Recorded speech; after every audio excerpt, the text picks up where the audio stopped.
चलो problem note करो। Show that the lines, problem है show that the lines x minus 1 upon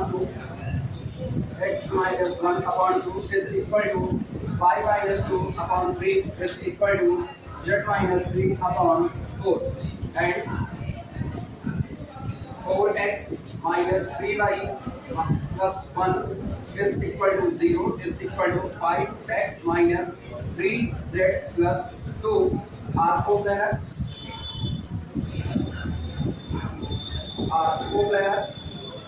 Also find their point of intersection. Also find their point of intersection. Their point of intersection. Also find their point of intersection.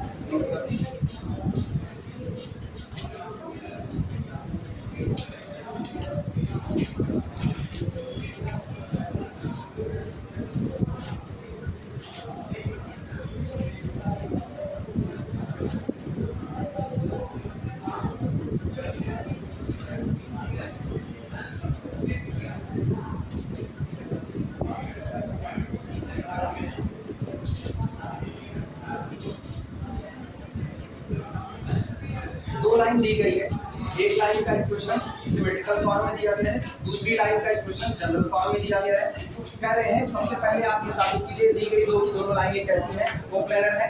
Also find their point of intersection, और इनका point of intersection निकालिए। हम एक बात जानते हैं कि यहाँ जितना क्वेश्चन पढ़ रहे हैं उसमें दो लाइनें अगर इंटरसेक्ट करती हैं तो कोप्लेनर होंगी, क्योंकि कोई भी अगर दो लाइनें कोप्लेनर है तो इंटरसेक्ट करेंगी। तो हम इसका क्या करते हैं, हम इसका इंटरसेक्शन पॉइंट निकालते हैं। अगर इन दोनों लाइनों का कोई भी इंटरसेक्शन पॉइंट आता है तो कोप्लेनर दिखाने की नीड है। ऑलरेडी लाइंस कैसी हो जाएगी, कोप्लेनर, इस बात को कैसे। और अगर उनको दोनों दिखाना हो तो कोप्लेनरिटी की कंडीशन अलग दिखाओ और पॉइंट ऑफ इंटरसेक्शन अलग निकालो। कोप्लेनरिटी की कंडीशन कैसे दिखाएंगे, कोप्लेनर वाला बताओ। सबसे पहले दूसरी लाइन से होकर के जाने वाला प्लेन निकालो। पहला काम, जैसे ये लाइन दी गई है 4x minus 3y plus 1 is equal to 0, अगला है 5x minus 3z plus 2 is equal to 0। ये मिला करके पूरा एक लाइन को रिप्रेजेंट करता है। इस लाइन से होकर के जाने वाला प्लेन निकाल लो। इस लाइन से होकर के जाने वाला प्लेन कौन था, ये होगा 4x minus 3y plus 1 plus lambda into 5x minus 3z plus 2 is equal to 0। और ये मान लो कि ये दी गई लाइन इस लाइन के पैरेलल। पहले तो यही मान कि ये जो प्लेन आ रहा है, सॉरी ये जो प्लेन आ रहा है ये इस दी गई लाइन के कैसा है, पैरेलल। अभी हम कोप्लेनर नहीं मानते, तो अगर ये उसके पैरेलल है तो निश्चित तौर पर इसका नॉर्मल उसके कैसा रहेगा, परपेंडिकुलर। हम इस प्लेन को यहाँ पर अगर बना दें तो ये जो रहा प्लेन, इस प्लेन का इक्वेशन हमको मिल चुका है, सिस्टमैटिकली देते हैं 4 + 5 लैम्डा। ये है 4 + 5 लैम्डा इनटू कितना x प्लस y के हिस्से में देखना केवल -3y, इधर y नहीं, तो -3 इंटू y प्लस z के हल पर देखना केवल और केवल -3 लैम्डा z, यानी कि -3 लैम्डा z। और कांस्टेंट फैक्टर कितना होगा 1 + 2 lambda plus 1 + 2 lambda is equal to 0। Initial stage में हम ये मानते हैं कि माना ये जो पहली लाइन दी गई है ये इस प्लेन के कैसे बनी हुई है, पैरेलल बनी है। चलो इस लाइन को थोड़ी देर के लिए पैरेलल कर देते हैं, दिखाना कोप्लेनर है वो बात की बात है। पहले ये प्लेन का इक्वेशन निकल करके आए फिर हम कोप्लेनर दिखा लेंगे। अब हम एक काम करते हैं, अगर ये लाइन इस तरीके से है तो निश्चित तौर पर प्लेन का नॉर्मल जो होगा, नॉर्मल वो लाइन के कैसा बना रहेगा, परपेंडिकुलर। तो लाइन के डीआर्स आपको पता है, लाइन के डीआर्स कितने हैं, 2 है, 3 है और कितना 4 है। और प्लेन के नॉर्मल के डीआर्स कितने हैं, इनके डीआर्स हैं 4 + 5 लैम्डा -3 लैम्डा। अप्लाई करो परपेंडिकुलरिटी की कंडीशन तो कितना बनेगा 2 × 4 + 5 lambda plus 3 × -3 that is equal to -9। अगला होगा -12 लैम्डा इज इक्वल टू 0। क्या यहाँ से लैम्डा की वैल्यू मिलेगी, चेक करो कितनी आती है, 4 दूनी 8, यहाँ से 8 हो गया। इसके बाद फिर -9, 8 - 9 दैट इज इक्वल टू -1 और कुछ लैम्डा का क्या मालूम है? 5 दूनी 10, 10 लैम्डा और minus 12 lambda that is equal to minus 2 lambda. तो ये आया आपके पास minus 2 lambda is equal to plus 1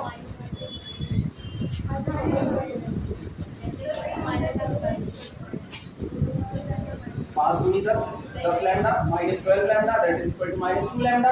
अगला 4 दूनी 8 और इधर से माइनस 9, 8 माइनस 9 माइनस 1 को उधर ले जाओ कितना प्लस 1, तो लैम्डा इज इक्वल टू कितना माइनस 1 अपॉन ये लैम्डा की वैल्यू है। अब lambda is equal to minus 1 upon 2 उठा करके यहाँ पर रख दो, तो ये बन जाएगा प्लेन का इक्वेशन। कुछ लिखना मतलब केवल इस बात को समझो, पुराना वाला तुमको ऐसे ही करना पड़ता है। प्लेन का इक्वेशन मेरे पास आता है। अच्छा माइनस 1/2 आया ना, तो सोचो यहाँ माइनस 1/2 रखा, हम पूरे में 2 से मल्टीप्लाई कर दो तो ये माइनस 1 बन जाएगा, इसका दोगुना कर दो 4 दूनी 8 8x माइनस 6y प्लस 2 और यहाँ माइनस से मल्टीप्लाई कर लो minus 5x minus minus plus 3z और माइनस 2 इज इक्वल टू कितना हो गया 0। इसका मतलब ये मेरे पास आया 8 minus 5 that is equal to minus 3x 5 plus 3x minus 6y plus 3z और कांस्टेंट का फैक्टर ठीक है दैट इज इक्वल टू। ये तो प्लेन का इक्वेशन आया जब प्लेन लाइन के पैरेलल था, लेकिन हमको ये कहना है दोनों लाइनें कैसी है कोप्लेनर। अगर ये दोनों लाइन सॉरी हाँ ये दोनों लाइन जो दी गई थी वो कोप्लेनर है तो ये इसी पर लाई कर जाएगी, और अगर ये इस पर लाई करेगी तो इसका हर पॉइंट इसको क्या करेगा सेटिस्फाई करेगा।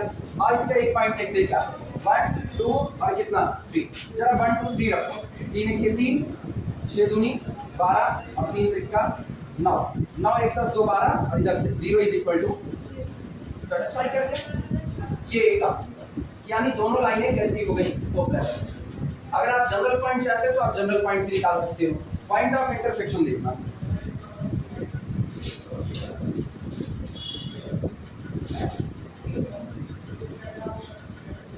एक काम कीजिए और क्या है also find their point of intersection. किसका इंटरसेक्शन का है?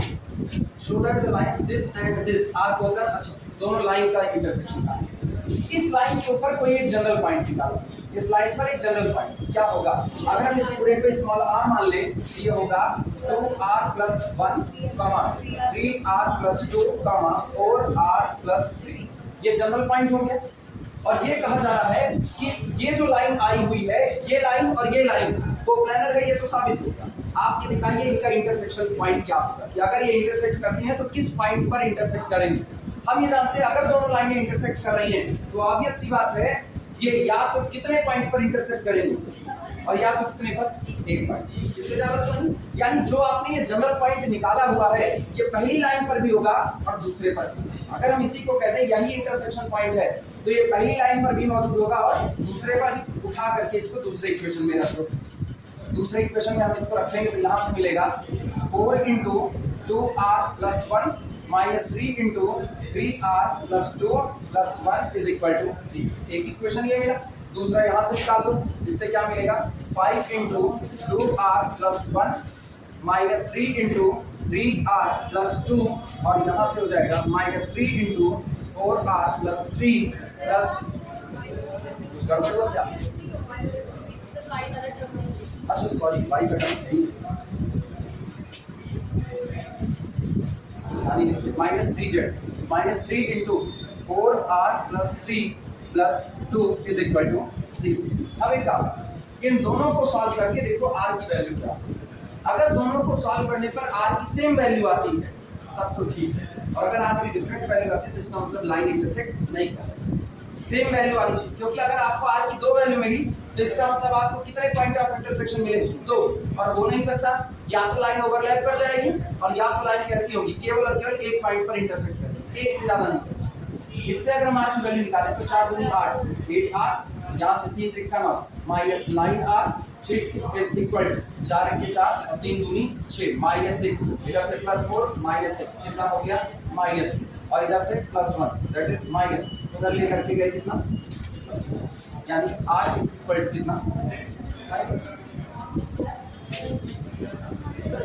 यहाँ minus r is equal to -1 उससे देखो क्या आएगा 10r यहाँ से 4 नहीं 12 -12r यहाँ से, यानी कुल मिला के बचा कितना -2r। इसको रख लेते हैं कांस्टेंट, 5 के 5 और 3 का 9 -9 और इधर से 2 5 2 7 7 2 9, यानी -2 उधर गया तो कितना +2 -2r इज इक्वल टू +2, तो r is equal to same value. दोनों जगह से आपको r की वैल्यू कैसे मिलती है सेम, इसका मतलब पॉइंट ऑफ इंटरसेक्शन कितना मिलेगा 1। ये बात लाइन आपस में इंटरसेक्ट की होंगी। और अब अगर इंटरसेक्शन पॉइंट का कोऑर्डिनेट चाहिए तो एक काम करो, जहां जहां r है उसकी जगह क्या रख दो -1, कंप्लीट हो। समझ में आया न्यूमेरिकल कैसे लगा? चल अब लगाया जाए।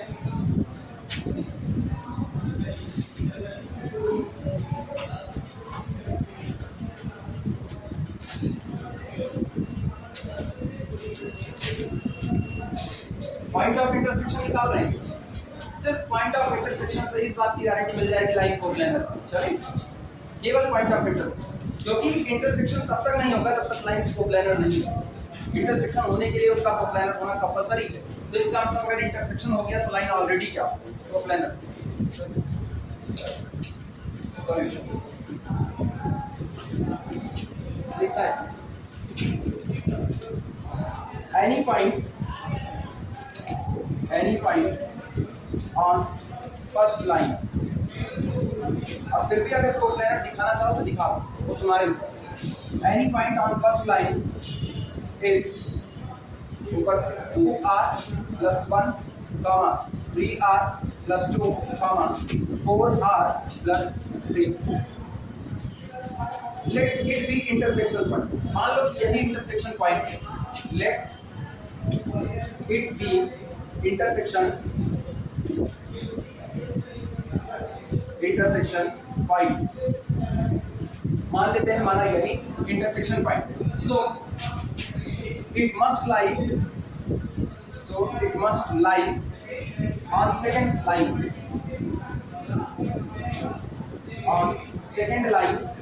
also। और अगर ये इंटरसेक्शन पॉइंट है तो पहली लाइन का जनरल पॉइंट होने के बावजूद ये दूसरी वाली लाइन पर भी क्या करेगा लाई करेगा डियर सैटिस्फाई करा रख करके 4 into 2r plus 1 minus 3 into 3r plus 2 plus 1 is equal to 0।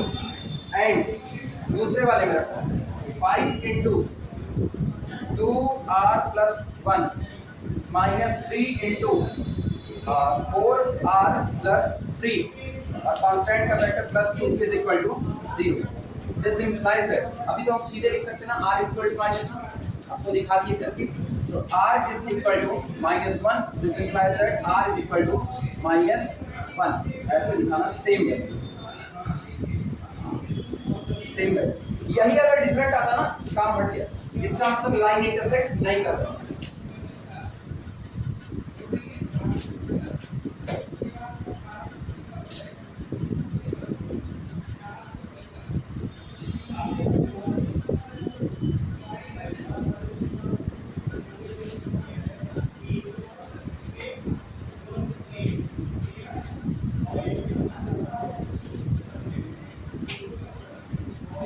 Figure banana, figure बनाओगे तो कंफ्यूज होगा क्योंकि शुरुआत में लाइन को पैरेलल माना, हम कोप्लेनरिटी की कंडीशन नहीं दिखाई, वो दिखाते तो बाद में लाइन को लाइन का।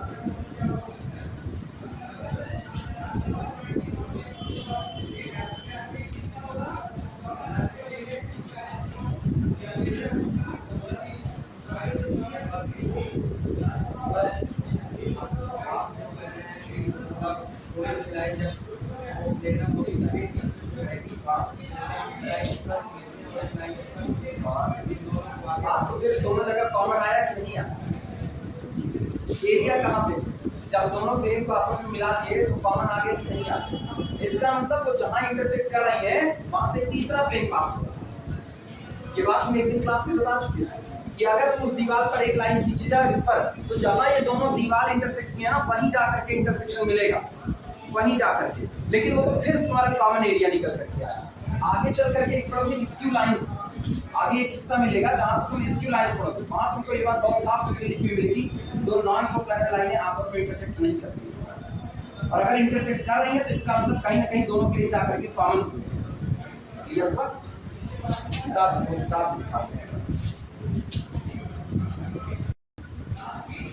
ये हो गया है। अच्छा कितना लिखे थे ये बता दें। आर की वैल्यू निकाल दिए थे सॉरी दोनों का -1 लिखना। Both values are same, both values are same, both values are same. So two lines, so these two lines must intersect, so these two lines must intersect. इसलिए दोनों लाइनें क्या करेंगे, intersect करेंगे। हो गया। Therefore point of intersection is, therefore point of intersection is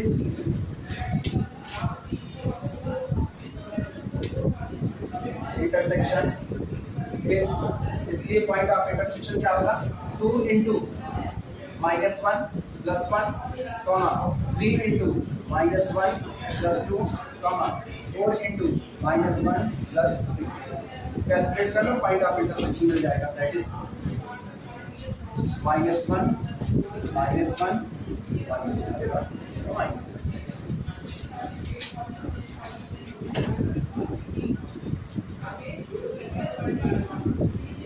clarity दिखाना चाहना, अलग से दिखाना, अदरवाइज कोई जरूरत नहीं है।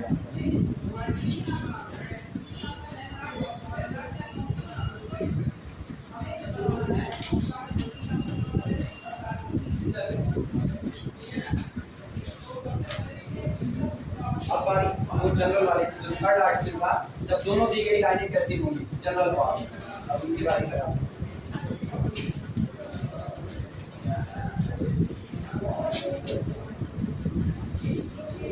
राइट का वाले लोग अपने टाइम का ख्याल रखिए।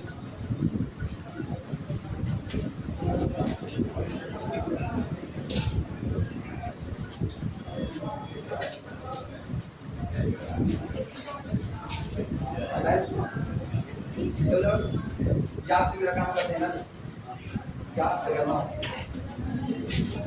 प्रॉब्लम लिखो।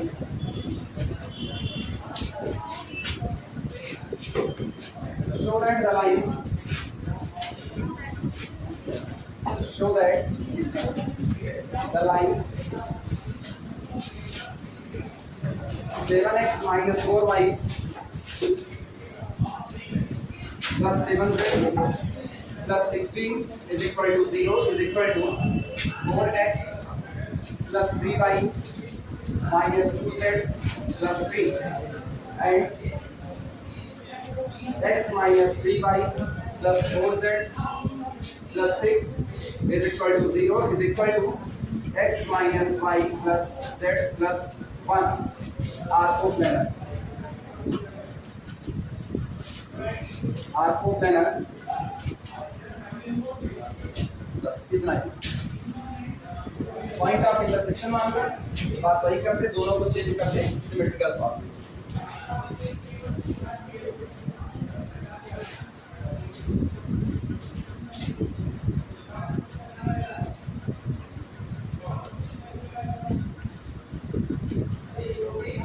अगर आपके लिए तो जब दोनों ही लाइनें जनरल फॉर्म में दी जाती थी तो एक 4x4 का डिटरमिनेंट बनता, बस उसी डिटरमिनेंट की वैल्यू को 0 कर देंगे, काम मेरा हो जाएगा।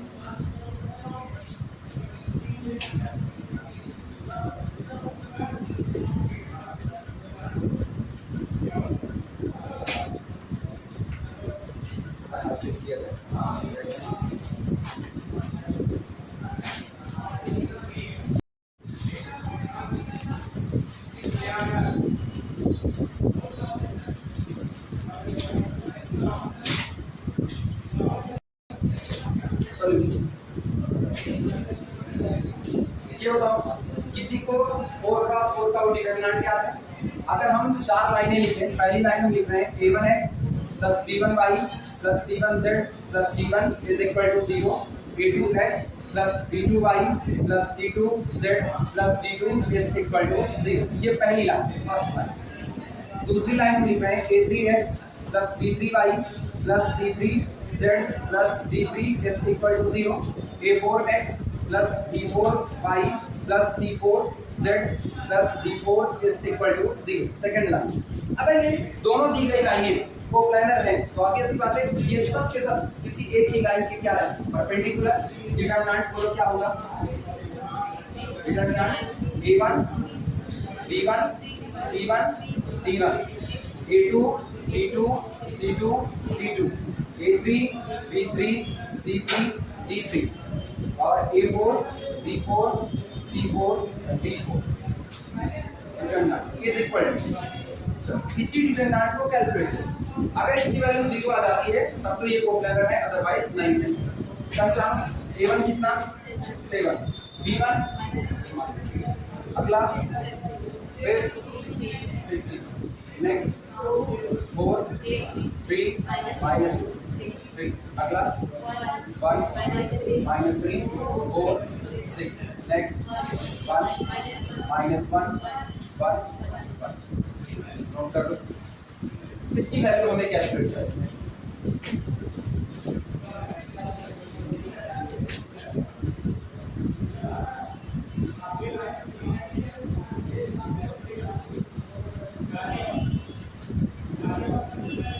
राइट निकालते निकालते इतना तो सीख ही गए हो कि जीरो कैसे बनाया जाता है।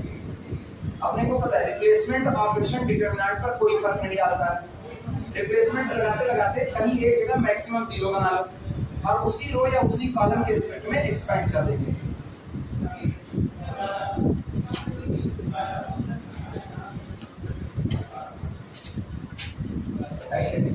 Since determinant of this is equal to this, इस डिटरमिनेंट की वैल्यू ये है।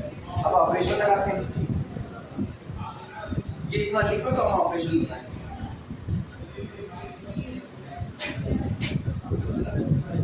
बेहतर काम ये होगा पहले वाले कॉलम में जितना हो सके उतना मैक्सिमम जीरो तक जाए।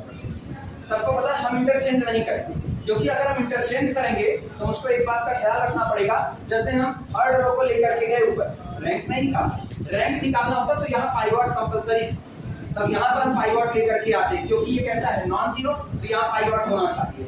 अभी हम केवल और केवल डिटरमिनेंट की वैल्यू निकाल रहे हैं। अगर हम कहते हैं कि R4 goes to R1 R1 goes to R4, तो मुझको आगे क्या लगाना पड़ेगा माइनस साइन। अब क्यों ये सब प्रभाव पा रहे हैं, डिटरमिनेंट निकालना, हम एक काम करते हैं यहाँ 7 से मल्टीप्लाई करके इसमें से घटा दो, तो 7 × 1 7 और -7 कितना आ गया, ये 0 हो गया। यहाँ पर 4 से मल्टीप्लाई करके घटा दो, ये कितना 0, और यहाँ पर इसको उठाओ और सीधे यहाँ से घटा दो, तो ये 3 टुकड़े 0 हो गए। जब ये तीनों 0 हो गए तो आप पहले कॉलम के रिस्पेक्ट में एक्सपेंड कर दो। 3/3 का एक डिटरमिनेंट छूटेगा कि नहीं, हम इसको लिख रहे हैं this is equal to, 2 minute अब लिखना मत, केवल समझो। यहाँ हम ऑपरेशन बता रहे हैं कॉर्नर पर, हम कह रहे हैं R1 goes to R1 में से 7 गुना घटा दो किसका R4 का, और इसके साथ R2 goes to R2 में से 4 गुना, हाँ ठीक है R4, यहाँ पर R2 minus 4 times of the R4, ये हो गया। और R3 goes to R3 में से सीधे सीधे घटा दो केवल किसको R4। चूंकि ये रिप्लेसमेंट ऑपरेशन डिटरमिनेंट पर कोई फर्क नहीं डालता, तो ना आपको प्लस साइन लगाने जरूरत, तो ना माइनस, जो जैसा है एज इट इज बना रहेगा। लास्ट वाली रो को पहले लिख देते हैं, ये है 1 -1 1 और कितना 1। चलो घटाने की शुरुआत, 1 - 1 0, -3 माइनस प्लस कितना आएगा -2, 4 - 1 3, 6 - 1 ये बन गया। 4 से मल्टीप्लाई, 4 के 4 4 में से 4 0, -4 ऊपर घटेगा +4, ये कितना 7, ये 7। अगला कितने से 4 से मल्टीप्लाई हुआ है 4, और इधर से -4 करोगे तो कितना -6। अगला 4 के 4 3 -4 क्लियर है। 7 से मल्टीप्लाई करके ऊपर वाले में जाओ, 7 के साथ 7 में से 7 निकालो 0, -7 ऊपर घटा रहे हो तो कितना होगा +7 -4 कितना रहा +3।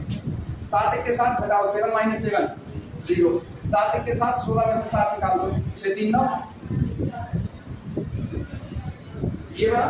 अब ये बताओ क्या हम इसको पहले वाले कॉलम के रिस्पेक्ट में एक्सपेंड कर सकते हैं, तो ये क्या होगा दिस इज इक्वल टू 1 * वैसे बन लिखो चाहे ना, ये डिलीट और ये डिलीट, बचा कितना 309 प्लस माइनस प्लस, और ये कितना माइनस आया ना, एक्सप्रेशन करते वक्त साइन का ख्याल रखो, इसका प्लस इसका माइनस इसका प्लस तो इसका फिर से कितना माइनस, तो माइनस डिटरमिनेंट 309 7 -6 -1 -2 3 और कितना पहले इतना लिख, अब ये 3 क्रॉस लिख रहा है और वो पक्का 0 ही आएगा।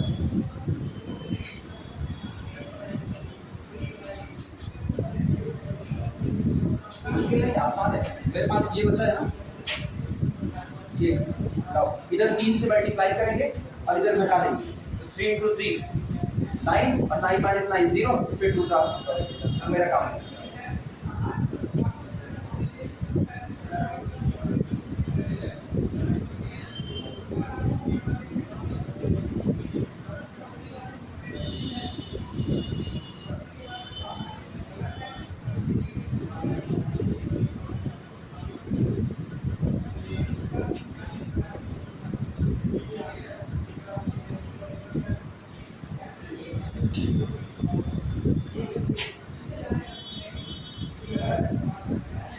जब इसमें से लॉग आंसर बनाता है फिर एक ही काम करता है, एक साथ में कई चीजें बढ़ा देता है। जैसे अभी तुमसे कह रही पहले तो दिखाई ये दोनों लाइन में प्लेनर है, पहला काम तो वो बढ़ा दिया।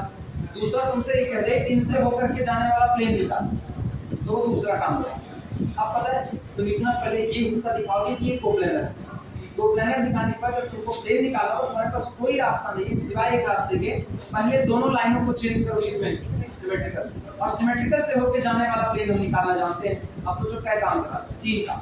पहला काम उसने कराया कोप्लेनर दिखाने का, दूसरा वो क्या करवा रहा है जनरल को सिमेट्रिकल में चेंज कराने का, और तीसरा सिमेट्रिकल से प्लेन को निकालने का।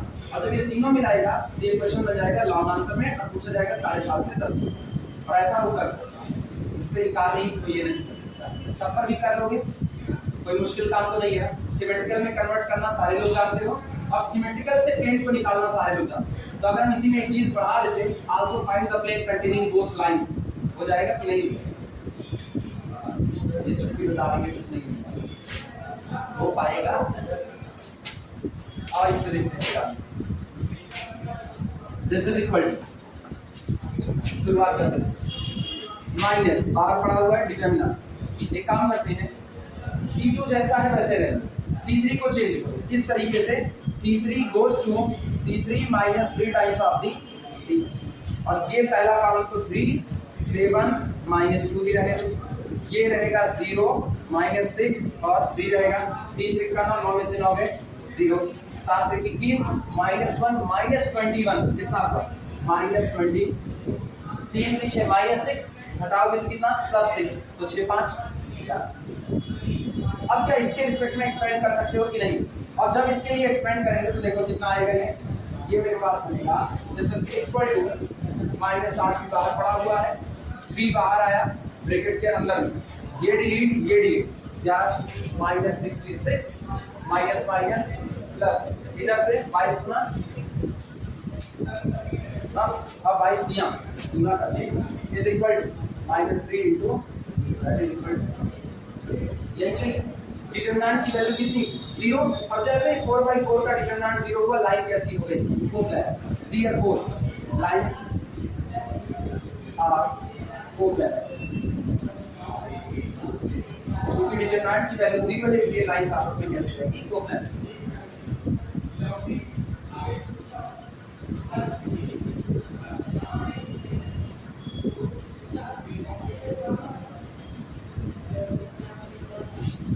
कोशिश यही किया करो जब ऐसे डिटरमिनेंट आए तो रो कॉलम ऑपरेशन में रिप्लेसमेंट अगर आप देखें, रिप्लेसमेंट इंटरचेंज तब तक मत टच करना जब तक तुमको बहुत ज्यादा जरूरत ना हो, तब तक मत टच करना, क्योंकि इंटरचेंज हो गया, स्केलिंग हो गया, इसको करते लोग अक्सर भूल जाते हैं। रो में डिवाइड तो लगा देते हैं लेकिन पर्टिकुलर उस नंबर से मल्टीप्लाई नहीं, ये अक्सर भूल जाते हैं। इंटर भी याद रहता है, इधर भूलता है।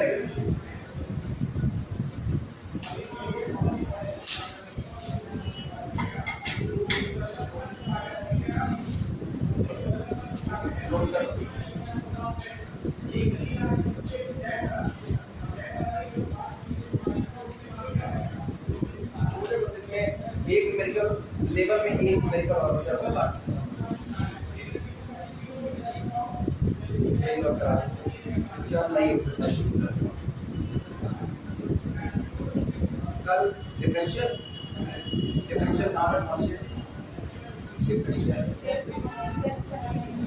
हो गया है, चल रहा है, चल रहा है, होमोजेनियस हो गया, रिड्यूसिबल टू होमोजेनियस वो भी हो गया, जिसमें h और t की वैल्यू निकाल हो चुका है और एग्जैक्ट चल रहा है। अच्छा इंटीग्रेटिंग फैक्टर बता दें जहां पर e टू द पावर और उसका सॉल्यूशन शायद यही वाला हुआ होगा ना कि integration p dx y is equal to integration q mdx plus dy पहुंच गए हैं, सही है। Integration mdx taking y constant plus integration only those term in m which do not contain x, यही चल रहा है ना।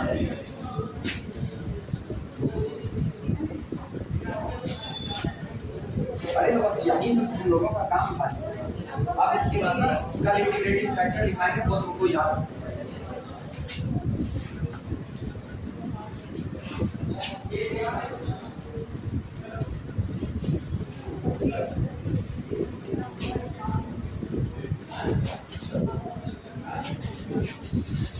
एक प्रॉब्लम हम पढ़ रहे हैं ऐसे सुना, फोटो भेजेंगे ग्रुप में जी, क्वेश्चन सॉल्व करने की कोशिश करना, मेरे ख्याल से कर ले जाओगे, वही है जो अभी हम बोले थे। इन्होंने दो लाइन दी हुई है, पहली लाइन ये दे रहे हैं x + y + z - 3 = 0 और है 2x + 3y + 4z - 5 = 0, पहली लाइन।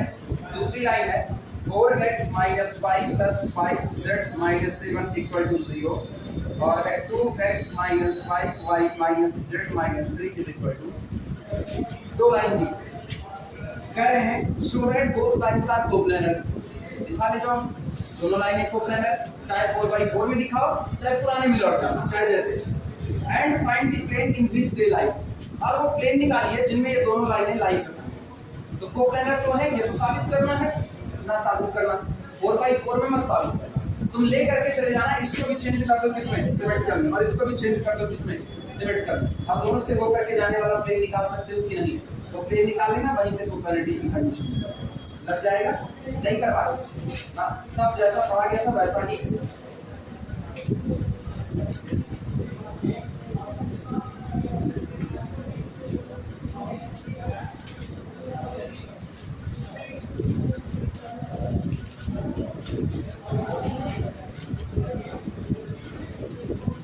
इसकी फोटो हम भेजेंगे।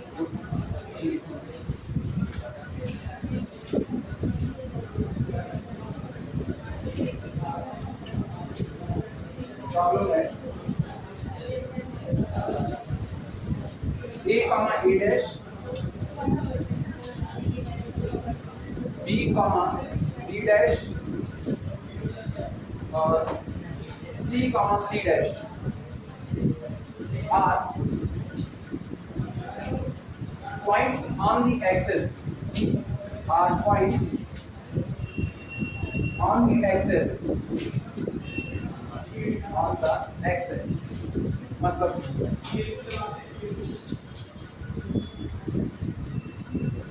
ये x axis, y axis, z axis, x axis पर 2 पॉइंट, y एक्सिस पर 2 पॉइंट, z एक्सिस पर 2 पॉइंट, टोटल कितने पॉइंट आए, 6 पॉइंट आपको दिए। पहला पॉइंट हम यहाँ पर ले रहे हैं कैपिटल A, दूसरा यहाँ पर ले रहे हैं कैपिटल B और यहाँ ले रहे हैं कैपिटल। फिर इन्होंने कहा फिर एक पॉइंट आपको मिलता है A डैश, यहाँ मिलेगा B डैश और यहाँ ले लेते हैं C। Total 6 point A, A dash, B, B dash, C, C dash are the points on the axis. So that the lines of intersection, so that the lines of intersection, the lines of intersection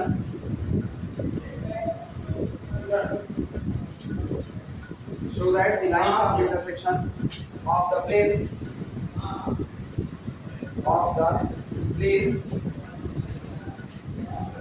A dash B C, comma A B C dash, फिर comma B dash C A, comma B C dash B C dash A, A dash comma C dash A B, C dash A B comma C A dash B dash. ये कुछ बेटा होगा, ये होगा A dash B C, A B C dash, B dash C A, ठीक है, B C dash A dash, C dash, इस पे डबल डैश होना चाहिए। पहला है ए डैश बी सी, तो इसको A B dash C dash होना चाहिए, किताब में है। चलो इसमें तो यही लिखा है जब हम लिखते हैं, मेरे हिसाब से इसको डबल डैश होना चाहिए।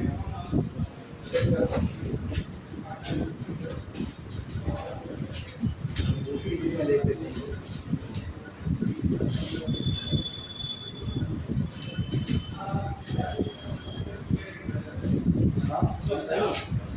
ए बी डैश सी डैश, ये रहा, अब सही। Line of intersection of the plane these are coplanar, are coplanar. ये पहले न्यूमेरिकल नोट कर लो, फिर समझाते हैं।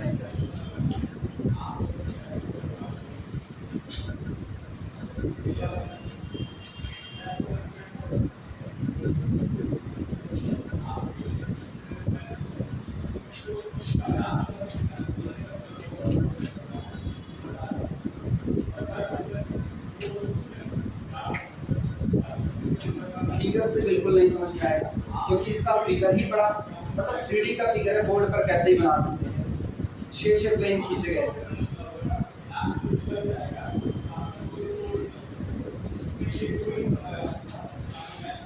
6 प्लेन का मतलब 6 फिगर बनाए जाए। चलो बनाते हैं, देखते हैं।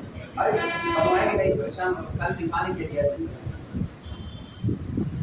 6 पॉइंट दिए गए हैं, 2 पॉइंट एक्स एक्सिस पर, 2 पॉइंट वाई एक्सिस पर, 2 पॉइंट जेड एक्सिस पर, टोटल 6 पॉइंट दिए। शो दैट, आप ये दिखाइए the line of intersections of the planes, इन दोनों प्लेन के इंटरसेक्ट करने। ये बताओ, 2 प्लेन इंटरसेक्ट करेंगे तो क्या बनेगा? लाइन बनेगा।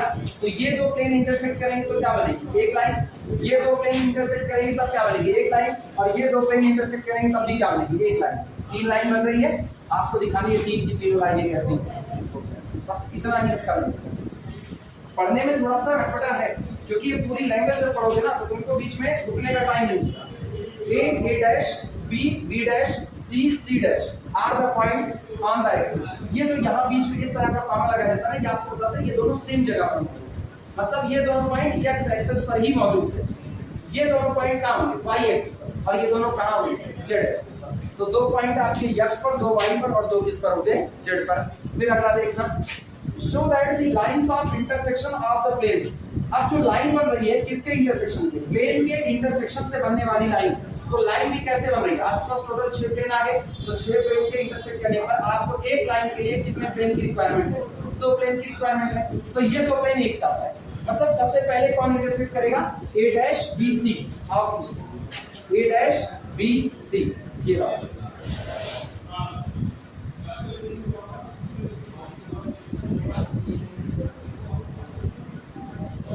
प्लेन ए डैश बी सी, यानी हम इसको कह सकते हैं P1 बराबर पहला प्लेन। ये इंटरसेक्ट करेगा किसके साथ? A B dash C dash के साथ। A B dash C dash.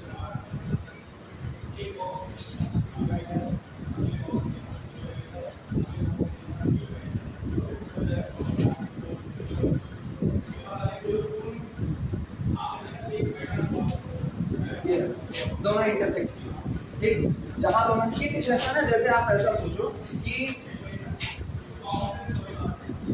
मान लो ये ठीक, ये प्लेन है, दूसरे वाले प्लेन को उठाओ, जैसे एक बहुत शार्प ब्लेड उठाओ जो चौड़ी वाली ब्लेड आती है। बांका देखो, बांका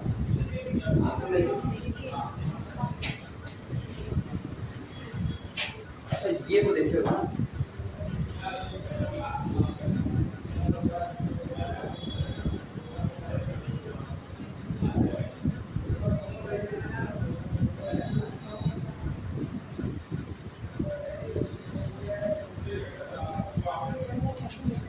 ये देखिए अभी कुछ याद आया। अरे कसाई साइड सुधार का अक्सर रहता है, दिख गया ना? हाँ, यहाँ से पकड़ते ठक्कर ठक्कर काट देते हैं इससे, बड़का वाला चाकू होता है, ठीक है? क्या एकदम चपटा प्लेन टाइप का नजर आ रहा है कि नहीं? बस तुमको ऐसा ही कुछ विजुअलाइज करना है। यहाँ बहुत शार्प धार होती है ना, ये धार पड़ी होती है, इसको हल्का सा भी कहीं से पार करवा तो गुजर जाएगा। अब ये एक प्लेन है, ये आपका पहला प्लेन मान लो, ये पहला प्लेन है कौन सा? ए डैश बी और ये पहला प्लेन हुआ। दूसरा है A B dash C dash, ये वाला। इस प्लेन को ऐसे लगाया गया और धीमे से इसको ऐसे यहाँ से पार करा। तो ये बताओ, जब ये यहाँ से पार करेगा तो इसको चीरता हुआ निकल गया नीचे, तो आधा ऊपर रह गया आधा नीचे, और बीच में जहाँ इंटरसेक्ट किया वो क्या बन गई है? क्लियर हुआ? बस ऐसा ही तुमको इंटरसेक्शन सोचना है। तो ये दो प्लेन इंटरसेक्ट किया, हम ऐसा मान के चले, मानो देखो ये यहाँ इंटरसेक्ट किए और ये आपकी क्या होगी? लाइन। दोनों के इंटरसेक्शन करने से ये वाली लाइन बनी। तो ये जो लाइन निकल करके आई है, ये लाइन ये, ठीक? फिर ये दोनों प्लेन इंटरसेक्ट करेंगे, और जब ये दोनों इंटरसेक्ट करेंगे, सोचो अगर हम इसको बनाए ना, अभी कचर पचर हो जाएगा। एक में 6 प्लेन बना रहे हैं, इसलिए हम इसको अलग से बना रहे हैं। फिर से देखना कौन कौन सा चाहिए? बी डैश चाहिए, तो यहाँ से ले लेते हैं बी डैश, बी डैश। उधर क्या चाहिए? सी, सी चाहिए, और क्या चाहिए? ए, यहाँ पर ए हो गया। फिर किसको चाहिए? B C dash, C dash भी ले लेते हैं, ए डैश भी चाहिए, ए डैश ले लेते हैं, बी ए कौन आ गया? पहला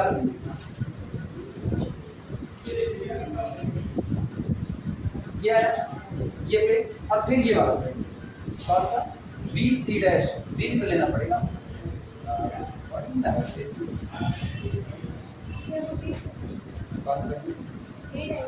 ये बी डैश है, फिर सी है, बी डैश या सी पे, फिर मिला किससे? ये पहला पे। दूसरा देखना B C dash A dash, तो B C dash A dash,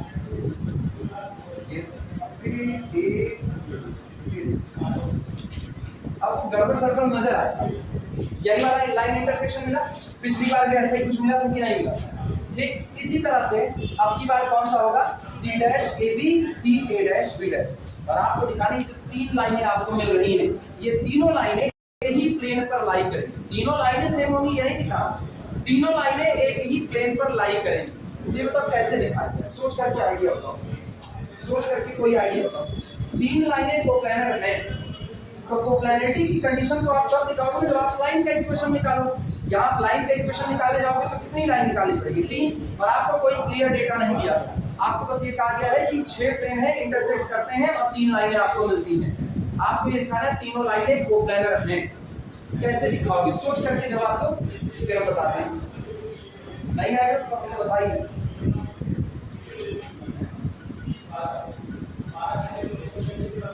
ये क्वेश्चन एग्जाम में पूछा गया, ये क्वेश्चन एग्जाम में पूछा गया, और ज्यादा नहीं, 5 मिनट, क्योंकि यह है 5 मिनट।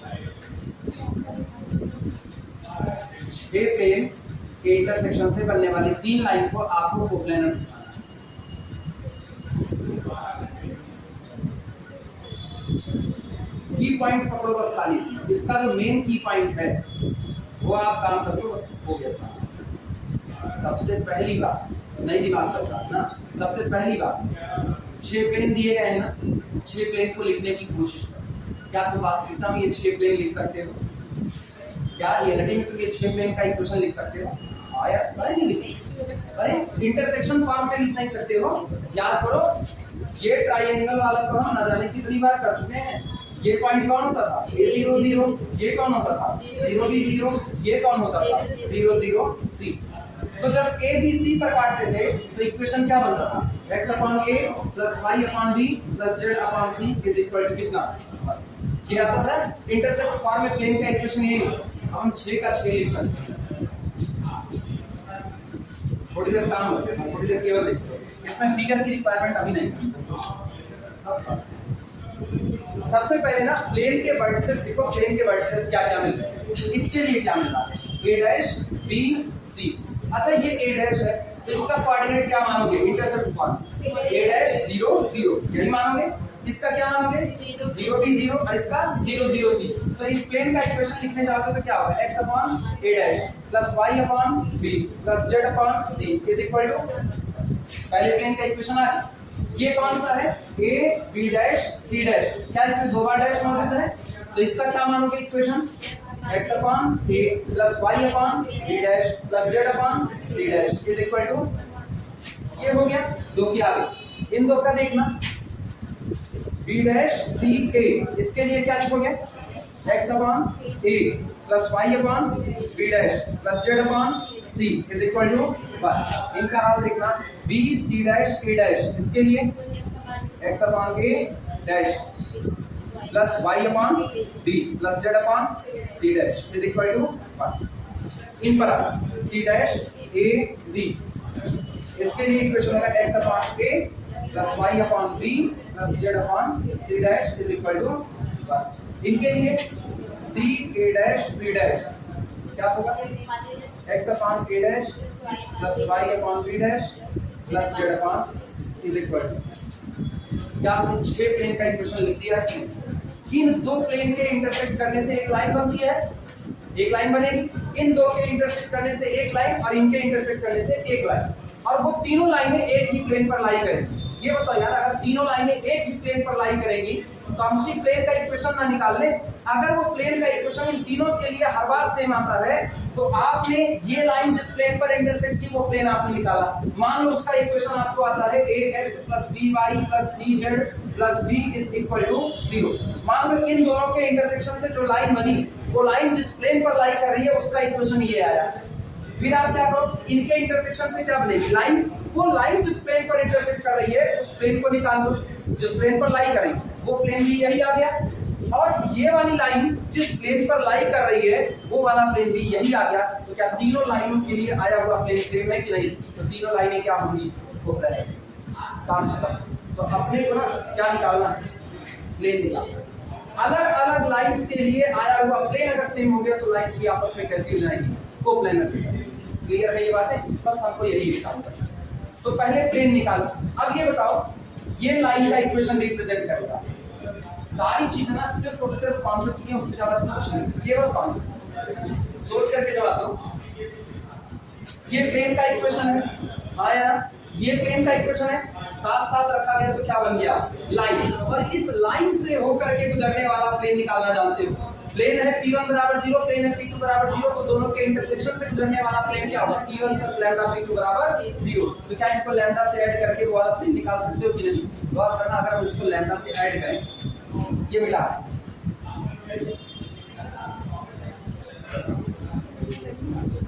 अगर हम इसको लिख दें, ये लिखा गया है x upon a dash plus y upon b plus z upon c minus 1।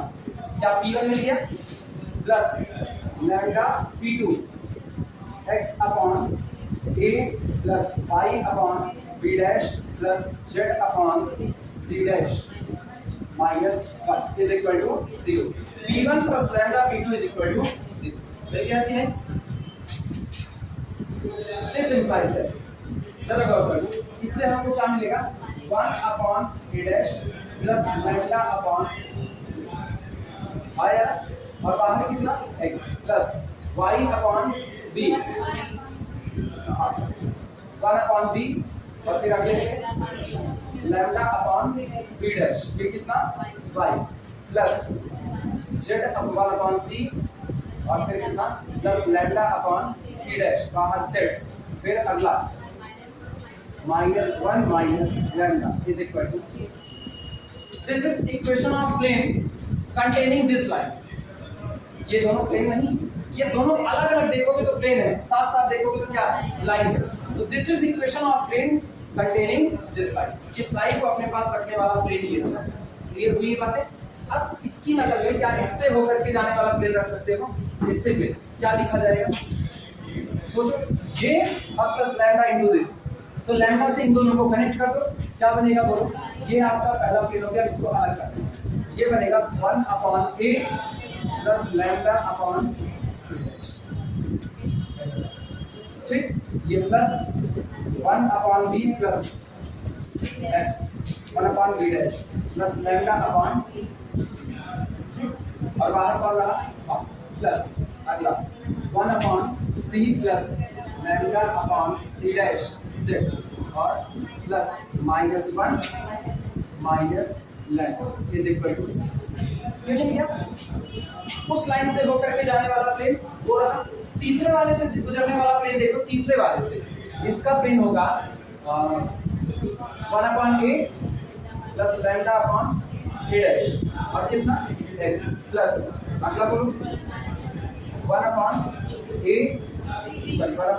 Plus lambda upon b dash y plus अगला कौन 1/c dash plus lambda upon c z और plus -1 minus lambda is equal to आपको 3 plane मिल चुके हैं। ठीक, क्या कोई और कंडीशन कहा है? और कोई कंडीशन नहीं कहा, बस यही कहना ना तीनों लाइनें कैसी हैं, कोप्लेनर है। जब तक लैम्डा की वैल्यू निकालने के लिए आपको कुछ और नहीं दे रहा तो हम स्वतंत्र है लैम्डा की एक ऐसी वैल्यू मानने के लिए जो मेरा काम हर दर्जे आसान है। स्वतंत्र है, या तो आप हमको वैल्यू दीजिए कि लैम्डा की एक वैल्यू निकाल सकें, और या तो आप हमको जब लैम्डा की वैल्यू नहीं देंगे तो हम देखेंगे कि आपकी कही गई बात लैम्डा के किस मान के लिए सेटिस्फाई हो रही है। चलो लैम्डा इज इक्वल टू 1 चुनो, लैम्डा इज इक्वल टू 1 चुनो, क्या तीनों प्लेन सेम हो गए कि नहीं हो गए? लैम्डा इज इक्वल टू 1 पर ये क्या बना 1/a dash plus 1/a 1/b plus 1/b dash 1/c plus 1/c dash, यही बना कि नहीं? और -1 कितना बना -2। तो सोचो सबका कांस्टेंट फैक्टर -2 बन जाएगा कि नहीं बन जाएगा? क्लियर होगा? और एक चीज और करो, अगर हम दोनों को ना भी लिखें, अगर हम उस दो को ना लिखें, केवल हम पहले को लिखें, तो lambda is equal to for lambda is equal to 1 ये मिलेगा 1/a plus 1/a dash 1/a dash plus 1/a dash plus 1/b plus 1/b dash y plus 1/c plus 1/c dash z -2 is equal to 0। बस एक ही लिखा, बाकी हम दो नहीं लिख रहे। लैम्डा इज इक्वल टू 1 के लिए मुझको जो एक इक्वेशन मिला लैम्डा इज इक्वल टू 1 के लिए, तुम अगर एक चीज गौर करो तो दूसरा इक्वेशन भी यही है, केवल क्या हुआ है a की जगह कौन आया a डैश और a डैश की जगह कौन a। गौर करो ये a डैश है तो यहाँ कौन a, यहाँ a है तो यहाँ कौन है a डैश, बाकी दोनों सेम टू सेम है कि नहीं? थर्ड वाला मिला सेम है।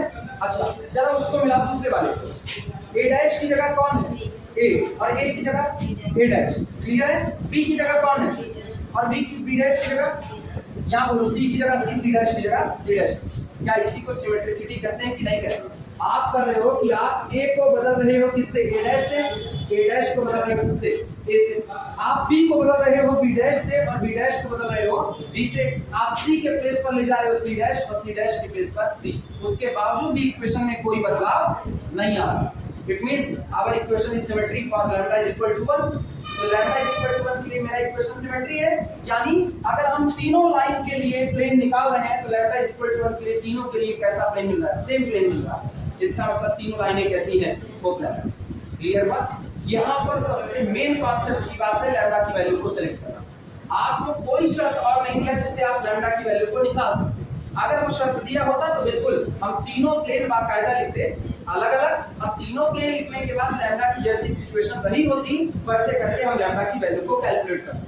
आपने लैम्डा की वैल्यू दी नहीं, आपने केवल ये कहा prove that these lines will be coplanar. तो these lines will be coplanar, तो लैम्डा की किसी वैल्यू के लिए तो होगी। हमको मिल गई लैम्डा इज इक्वल टू 1 के लिए तीनों प्लेन कैसे हो गए एक बराबर। इसका मतलब लैम्डा इज इक्वल टू 1 के लिए सिमेट्रिसिटी होल्ड कर रही है, इसलिए तीनों लाइनें क्या हो जाएंगी? कोप्लेनर। क्लियर है ये बात? लिखा जाए अब कुछ समझ में आया कैसे होगा? पहले पढ़ा की पॉइंट बस एक जगह लैम्डा की वैल्यू को सिलेक्ट करें, बाकी सारी बातें मान लो।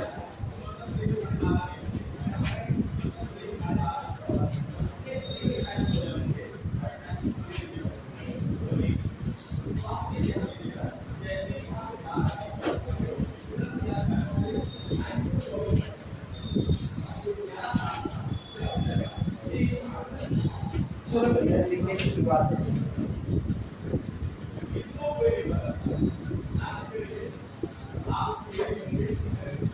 सॉल्यूशन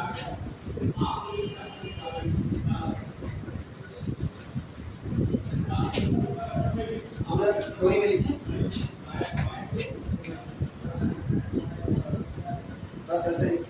अब हवाई में इसको बना देंगे। ये पॉइंट है A B C, A dash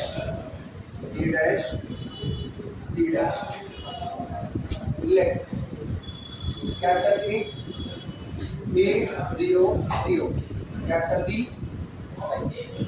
A dash 0 0 capital B 0 3 0 B dash 0 B dash 0 capital C 0 0 C और C dash 0 0 C dash B the given point are given points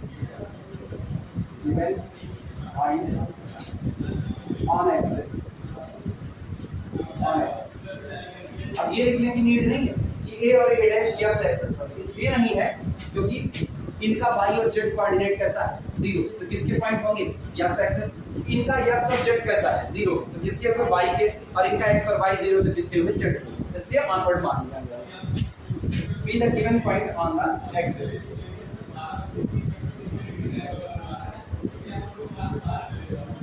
एक के लिए काम करो, केवल पहले के लिए। पहला वाला कौन सा तुम्हारा पहला प्लेन था ए डैश बी सी और ए बी सी डैश। पहले प्लेन के लिए काम करो, बाकी के लिए बायस करते हैं। याद तो रहेगा ही ना, याद है लेक्चर रहेगा।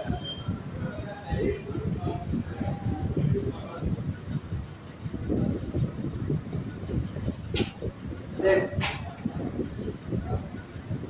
इक्वेशन ऑफ प्लेन, पहला प्लेन क्या है ए डैश बी सी, पहला प्लेन क्या है A dash B C and A B dash C dash R. इसलिए इन दिए गए दो प्लेन के इक्वेशन क्या होंगे, पहले का इक्वेशन लिखा है x upon a dash plus y upon b plus z upon c minus 1 is equal to c। ऐसा लिखते हैं इंटरसेप्ट में, प्लस 1 उधर करने की बजाय इधर कर, एंड इसका हो जाएगा x upon a plus y upon b dash plus z upon c dash minus 1 equal to 0 respectively. क्रमशः इसके लिए इक्वेशन ये है और इसके लिए इक्वेशन ये।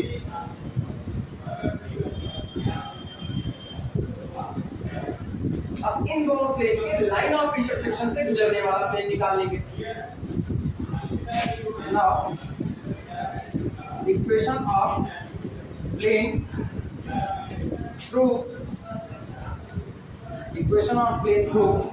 Line of intersection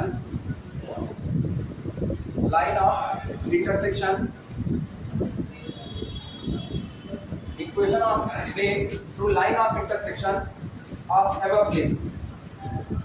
above planes is dash x upon a dash plus y upon b plus z upon c minus 1 plus lambda into x upon a plus y upon b dash plus z upon c dash minus 1 is equal to c। इन दोनों plane के line of intersection से गुजरने वाला plane ये रहा। ये याद रखना, लाइन ऑफ इंटरसेक्शन कहा जा रहा है, इसका मतलब दोनों प्लेन कहाँ इंटरसेक्ट किए लाइन पर, और वो लाइन इस प्लेन पर लाइन पर। क्लियर है ये बात, सिस्टमैटिक लिख लो इसका।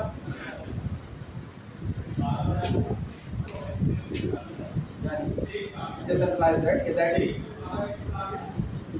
1 upon a plus lambda upon a dash x उल्टा लिखा 1 upon a dash lambda upon a, अगला होगा plus 1 upon b plus 1 upon b dash y plus इसमें लैम्डा अपॉन b डैश, उसके बाद फिर अगला हो जाएगा plus 1 upon c plus lambda upon c dash z plus minus 1 minus lambda equal to c।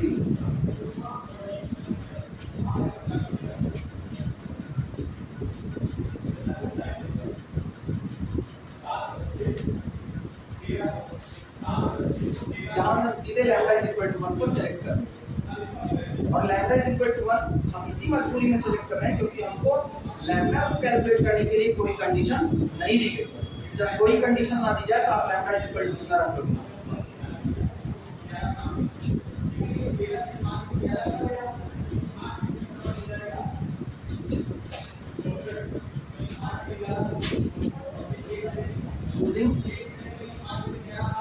lambda is equal to 1, above plane becomes 1 upon a dash plus 1 upon a x plus 1 upon b plus 1 upon b dash y plus 1 upon c plus 1 upon c dash z और is equal to, इधर lambda is equal to -2, उधर क्या हो जाएगा।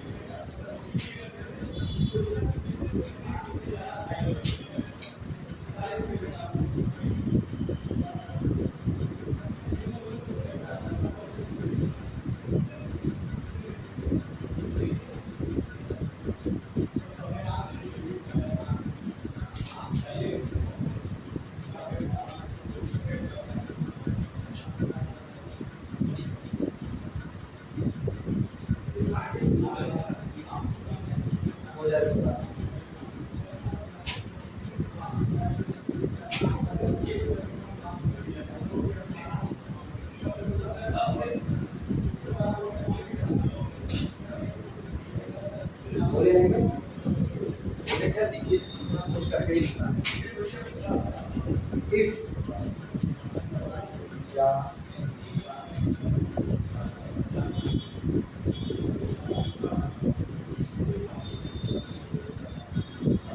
if we calculate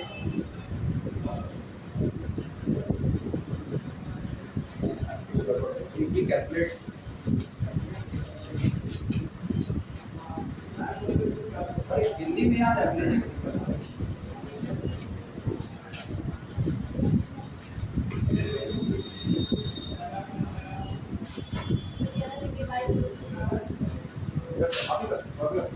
वो दो plane की और चर्चा करनी पड़ेगी ना, वो दो प्लेन वो भी यही आता है।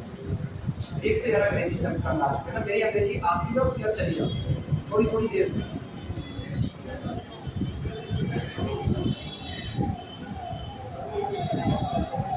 If we find out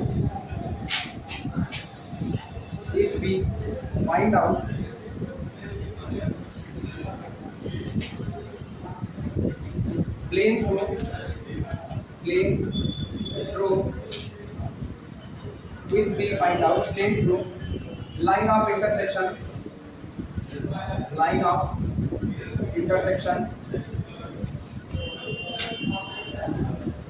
if we find out अगर हम प्राप्त करते हैं plane through line of intersection for other given pairs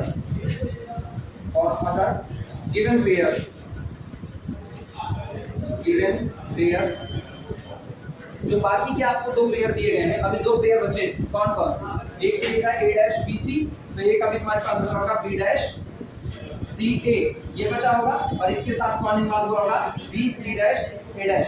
एक पेयर ये आपको हो गया, इसके लिए लाइन ऑफ इंटरसेक्शन निकलेगा। एक और बचा है जिसकी शुरुआत कहां से होगी c डैश से, तो c डैश ab और फिर c b dash a dash, एक ये बचा होगा। जब आप इसके लिए भी प्लेन निकालते हो तो आपको कौन सा प्लेन मिलेगा, सेम प्लेन मिलेगा। If we find out the plane through the line of intersection for other given pairs we get same plane for lambda is equal to 1। तब हमको lambda is equal to 1 के लिए कोई दूसरा नहीं बल्कि क्या मिलेगा, यही सेम प्लेन मिलेगा। ठीक, और दिस इज आल्सो क्लियर, आगे लिखना है दिस इज आल्सो क्लियर। अगर ये हो गया हो तो पहले ये लिख लो, तब जिसमें इट इज आल्सो क्लियर, जिसमें it is also it is also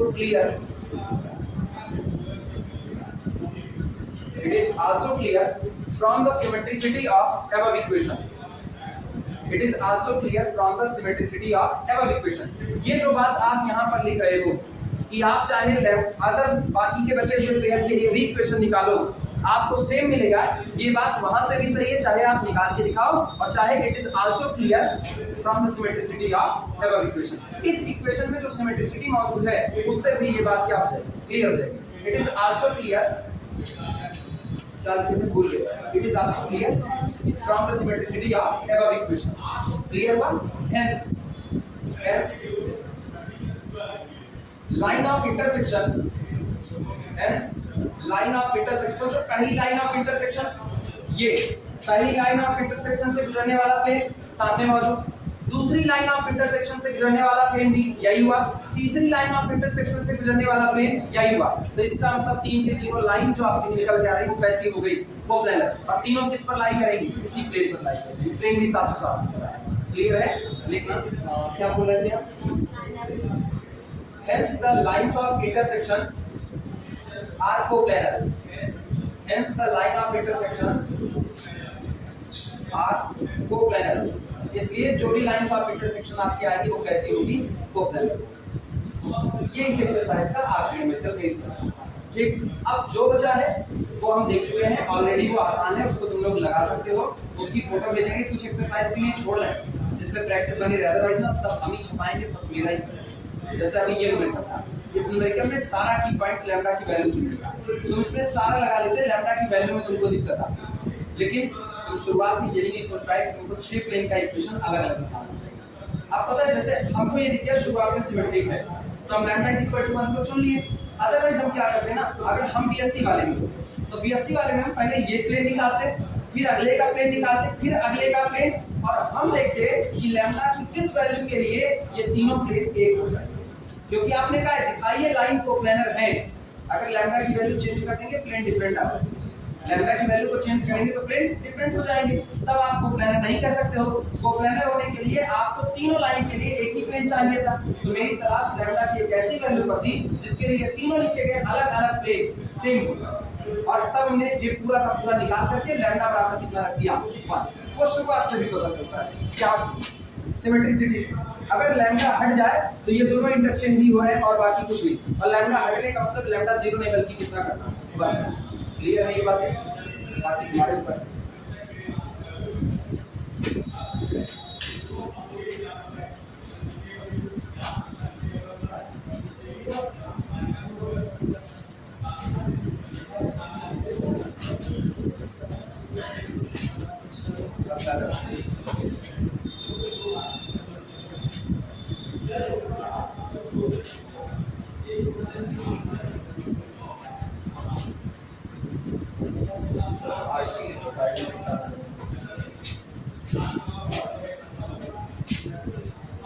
equation of line ready डालना, नया इक्वेशन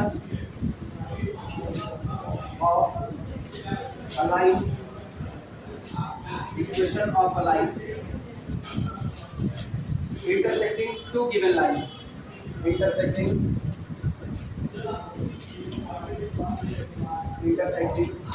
two given lines,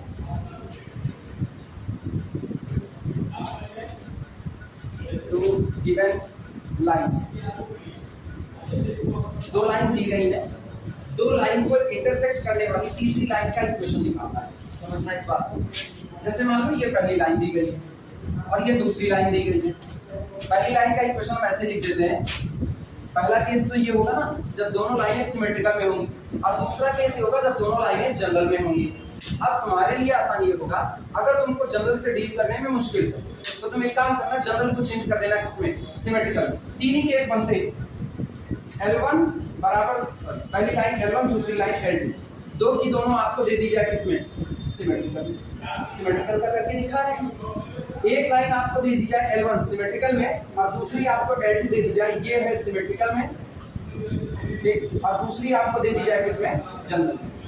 तब क्या करना, अगर ये आता है आसानी से तो इसको चेंज कर लेना पहले किसमें, इसको सिमेट्रिकल में, और उसके बाद इनके साथ सॉल्व करेंगे जैसे पहले सॉल्व करते थे। अगर L1 और L2 दो लाइन ये भी दे दी जाए जनरल, ये भी दे दी जाए किसमें, जनरल में, तो पहला काम करना इसको चेंज कर दे दोनों को किसमें, सिमेट्रिकल में, और इससे सॉल्व। अदरवाइज अगर तुमको सब अलग अलग आता है अलग अलग भी कर सकते हो।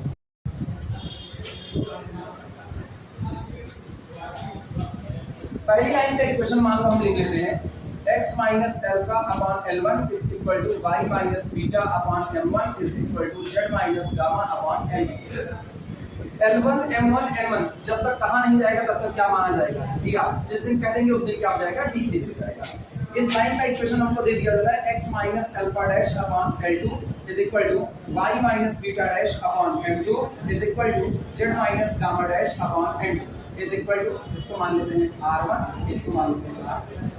दो लाइन आपको दे दी गई, इन दोनों लाइन को इंटरसेक्ट करती हुई एक तीसरी लाइन गुजर रही है और आपको इस लाइन का इक्वेशन निकालना है। A line, equation of a line intersecting two given lines। अच्छा ये बताओ, जब ये लाइन दोनों को इंटरसेक्ट करेगी तो दो पॉइंट मिलेंगे, एक पॉइंट यहाँ मिलेगा और एक पॉइंट यहाँ, दो पॉइंट मिलेगा। अगर तुमको इस पॉइंट का कोऑर्डिनेट पता चल जाए x1 y1 z1, इसका कोऑर्डिनेट पता चल जाए x2 y2 और कितना z2, तो क्या आप दो पॉइंट से गुजरने वाली लाइन का इक्वेशन निकाल सकते हो कि नहीं? इसका इक्वेशन क्या लिखा जाएगा? x minus x1 upon x2 minus x1 is equal to y minus y1 upon y2 minus y1 is equal to z minus z1 upon z2 minus z1। सवाल उठता है ये दोनों पॉइंट कैसे? मेन बात, अगर दो पॉइंट मिल गए तो इक्वेशन तो ऑलरेडी आ ही चुका है, ठीक? उसके लिए देखो, एक काम करो, पहली लाइन पर एक जनरल पॉइंट निकाल लो। पहली लाइन पर जनरल पॉइंट बोलो, general point on first line क्या होता है? जनरल, अगर हम ऐसे लिखें, फर्स्ट लाइन लिखना मतलब केवल देखते रहो। फर्स्ट लाइन है, मान बुक में जो दिया गया है, मान दोनों का आसानी मेरे हिसाब से अल्फा 1 बीटा 1 गामा 1 मान, जो का वो मान, क्या मान? डायरेक्टली माने कि अल्फा 1 बीटा 1 गामा 1, यही माने।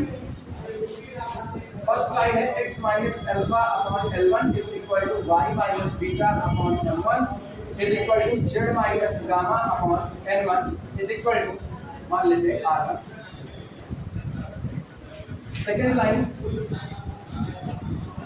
लाइन हम लोग ले लेते हैं x minus alpha dash upon L2 is equal to y minus beta dash upon M2 is equal to z minus gamma dash upon N2 is equal to R2।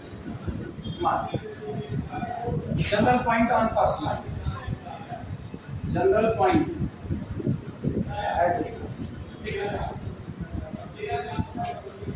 General point on first line, पहली line का general point हम लोग निकाल लेते हैं, तो ये आपको मिलेगा L1 R1 प्लस अल्फा, अगला M1 R1 प्लस बीटा, अगला क्या मिलेगा? N1 R1 plus gamma. ये पहली लाइन का जनरल पॉइंट है। इसी तरह ऑन सेकेंड लाइन देख लेते हैं। सेकेंड लाइन पर आपको जनरल पॉइंट मिल जाता है L2 R2 plus alpha dash, M2 R2 plus beta dash और N2 R2 plus gamma dash. हम मान लेते हैं, माना यही इंटरसेक्शन पॉइंट, मान लिया यही वो पॉइंट है जहां से लाइन हो करके गुजरती है। अब ये बताओ, अगर ये दोनों वही पॉइंट है तो इसका मतलब ये आपका हो गया, ये पहले वाले का मान ली ये आपका पॉइंट हो गया कैपिटल P और ये आपका पॉइंट हो गया कैपिटल Q। रही बात, ये पॉइंट तब मिलेगा जब आपको R1 की वैल्यू और R2 की वैल्यू मिल जाए। उसके लिए न्यूमेरिकल में तुमको कंडीशन दी है, न्यूमेरिकल में एक कंडीशन देगा कि ये जो लाइन आपको दी गई है, ये लाइन किसी एक प्लेन के कैसी रही? परपेंडिकुलर। तो परपेंडिकुलरिटी की शर्त लगा करके आपको वैल्यू मिल जाएगी किसकी? R1 की। ये लाइन जो आ रही है किसी और भी प्लेन के परपेंडिकुलर है, तो वैल्यू मिल जाएगी किसकी? R2। एक शर्त दी जाएगी, चाहे तो ये लाइन किसी प्लेन के पैरेलल होगी, या तो ये किसी के परपेंडिकुलर होगी, या तो इस लाइन का पॉइंट कहीं लाई करेगा, कोई एक शर्त आपको देगा। ये हमेशा याद रखना, जैसे ही अननोन की एंट्री होती है, उस अननोन की वैल्यू को निकालने के लिए आपको शर्त ऑलरेडी दे दी जाएगी। नहीं दी जाती है तो जैसे अभी काम किया तो लैम्डा इज इक्वल टू कितना, 1, फिर हम वो काम करेंगे। जब आप कुछ नहीं दोगे तो मजबूरी में हम वो मानेंगे जिसको मानने से आपकी कहीं कोई बात पूरी होती है, तब तो फिर मजबूरी में मान, अदरवाइज मजबूरी में नहीं मानना।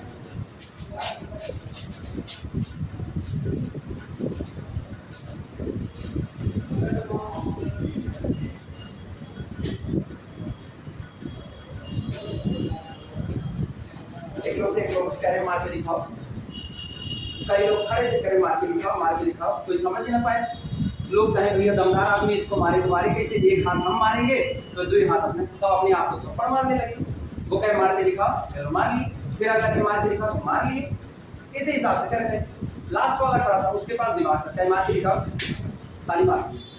आप यही तो करो ना, मार के दिखाओ, तो बस इतना ही कह रहे हो। अब आपकी बात को मानते हुए लो ताली मारी, हम अपने आप को थप्पड़ क्यों मारे? सेम कंडीशन, आप अपने आप को थप्पड़ क्यों मारो? जो आपको कंडीशन दी जा रही है, अगर वो कंडीशन ये वैल्यू देती है कि आप एक अननोन की वैल्यू को निकाल सको, तब तो ठीक है, आपने बहुत सही बात कही। आप खाली एक बार तुम हमसे कहो सर जी उनको मार करके दिखाइए, अरे मेरे दम होगा तो मारेंगे, नहीं होगा नहीं मारेंगे, आप तो हम डिसाइड कर लिए। तुम बस खाली करो सर जी मार के दिखाइए, सर जी मार के दिखाइए, किसको? तुमको कि अपने आप को? किसी को नहीं। लो ताली मार लेते हैं, हम अच्छा पढ़ा रहे हैं बुरा पढ़ा रहे हैं, अपने लिए ताली बजा रहे हैं। सेम कंडीशन न्यूमेरिकल के साथ। न्यूमेरिकल में क्या कहा गया है, अगर वो समझ में आता है तो सारी बातें क्लियर है। अगर न्यूमेरिकल कोई चीज ऐसी छोड़ता है जहां पर उसने एक लूप होल छोड़ दिया, जैसे पिछली बार लैम्डा की वैल्यू पर उसने लूप होल छोड़ दिया, तो हम लैम्डा की वैल्यू ऐसा सोचेंगे जिससे आपकी कही गई बात पूरी हो जाए। और आपकी कही गई बात क्या थी कि लाइंस कैसी होनी चाहिए? कोप्लेनर। मुझको पता है अगर लाइन कोप्लेनर है तो ये प्लेन अलग अलग नहीं बल्कि कैसे आएंगे? सेम। तो लैम्डा की वही वैल्यू चुनेंगे जिन पर मुझको तीनों प्लेन क्या मिल जाएगा? सेम। ऐसे ही यहाँ पर है। अगर ऐसी कोई सिचुएशन फंसती है ना, तो R1 और R2 को ऐसा ही चुनेंगे कि आपको ये लाइन मिल सके। अदरवाइज आप कंडीशन होगी मैक्सिमम टाइम में, मान के चलो 99.99% केसेस में तुमको कंडीशन देगा R1 और R2 की वैल्यू को निकालने के लिए। क्लियर हुआ? दोनों हो गए। अगर हम इसी को मान ले कि यही इंटरसेक्शन पॉइंट है, तो ऑब्वियस सी बात है इनके डीआर्स निकाले जा सकते हैं, डीआर्स निकाले जा सकते हैं। और अगर इसके डीआर्स निकल गए तो एक कंडीशन और देगा जिससे R1 और R2 की क्या निकालें? वैल्यू। पहले तुम लोग यहाँ तक लिखो और बस मेरा काम हो जाएगा। एक बार R1 की वैल्यू मिलने का मतलब आपको क्या मिल गया? Point capital P। R2 की वैल्यू मिलने का मतलब क्या मिल गया? Point capital Q। और P और Q मिल गया तो दो पॉइंट से होकर के जाने वाली लाइन मिल गई। ऐसे फिगर बना दो, फिर यहाँ तक लिखो।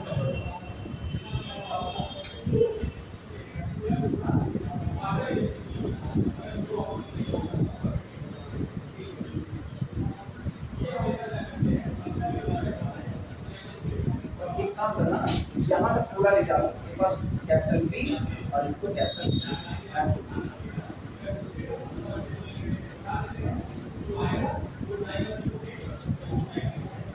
पूरा ले जाना, जितना लिखा है पूरा।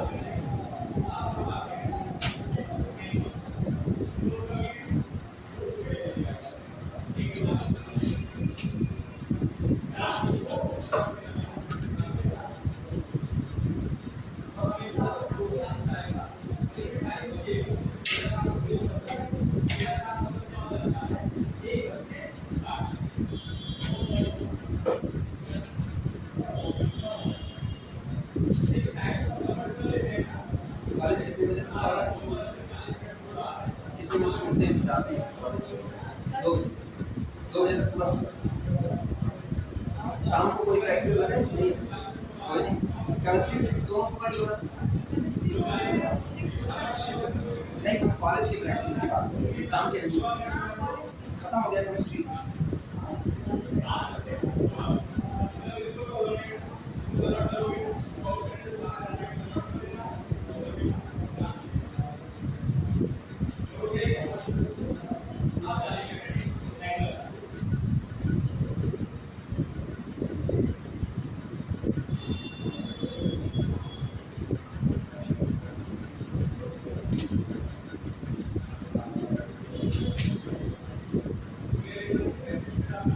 हो जाए तो बता दो।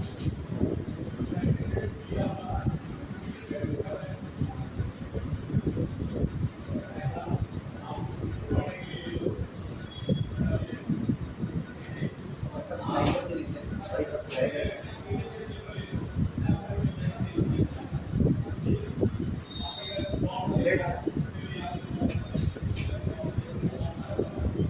Intersecting line. Let intersecting line is हम ये मान लेते, माना ये जो पॉइंट आपको कैपिटल P मिला और ये जो पॉइंट कैपिटल P मिला, इन्हीं को मिलाने वाली जो लाइन है वही आपकी कौन है? Intersecting line. यानी वही लाइन होगी जो इस दोनों दी गई लाइन को क्या करती है? इंटरसेक्ट करती है। By a given condition, by a given condition, किसी एक दी गई कंडीशन के द्वारा, by a given condition, by a given condition find out R1 and R2। by a given condition find out R1 and R2। एक जो condition और दी गई है उसके इस्तेमाल से आप R1 निकालिए और क्या निकालिए? R2 and hence और तब and hence get capital P and capital Q। पहले आप R1 और R2 निकालिए। अगर आपको R1 और R2 मिल गया तो क्या आपको P और Q भी मिल जाएगा कि नहीं मिल जाएगा? तो 2 पॉइंट मिल गए। Now get equation of PQ।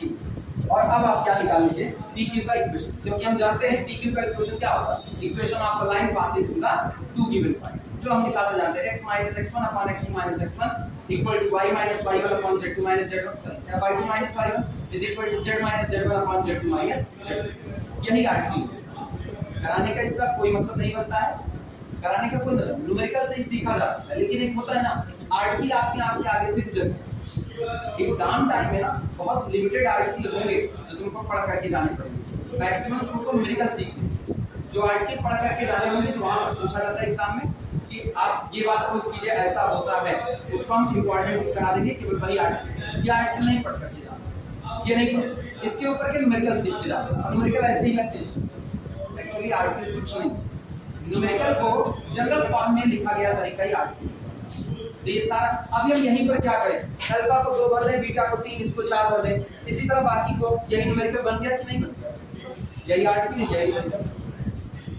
ये पहला किस्सा हुआ जब दोनों लाइनें किसमें दी जाएंगी सिमेट्रिकल, अब दूसरा केस होता है जब दोनों लाइनें किसमें दी जाएंगी सिमेट्रिकल, सॉरी जनरल, तीसरा नहीं, तीसरा कुछ नहीं, अगर हमको एक जनरल एक सिमेट्रिकल दिया ना, उठा करके सिमेट्रिकल को चेंज कर देंगे, सॉरी जनरल को चेंज करेंगे इसमें सिमेट्रिकल हो गया, उसको हटाया जाए, सबका हो गया मिटाया जाए।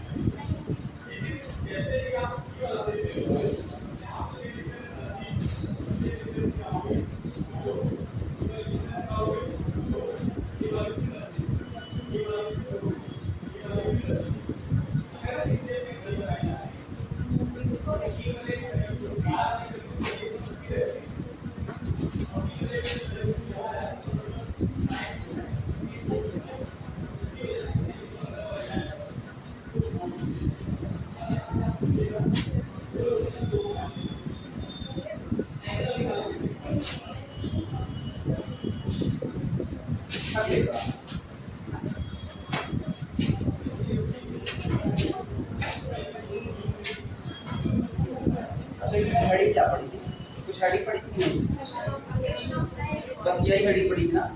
अच्छा अब की हेडिंग डालना, when both lines are in general form, when both lines